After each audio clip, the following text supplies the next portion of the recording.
My first ever Paralympic Games was Tokyo, which is an awful long time ago.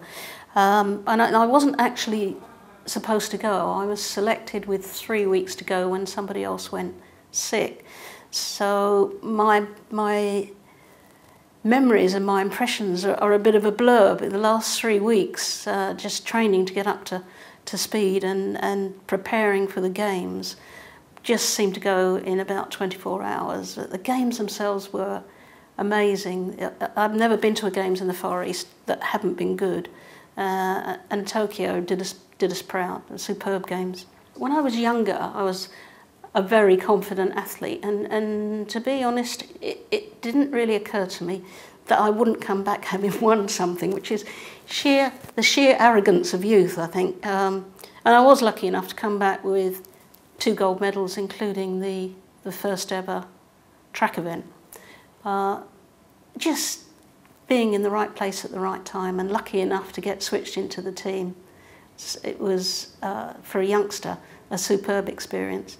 In the very early days of Paralympic sport, because there was so little finance and so little publicity, one almost attached to the other, I guess, we had to do a number of different sports. If you didn't do more than one sport, you just weren't selected because there wasn't the money there to take people to specialise in one particular event. And even when I went to Tokyo, I swam and I also did field events because I had to.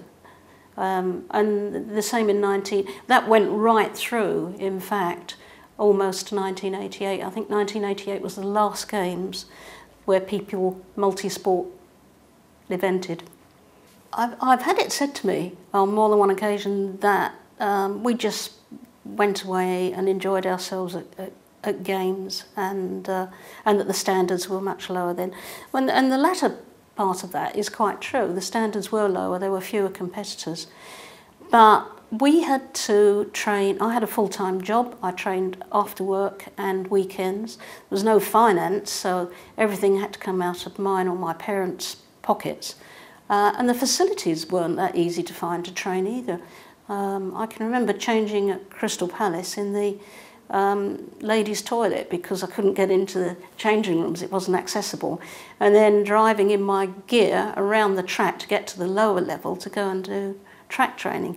So, I mean, we did it because we loved it. I would have not, I envy the athletes today because I would have loved to have been a full-time athlete, but I did enjoy every minute of it.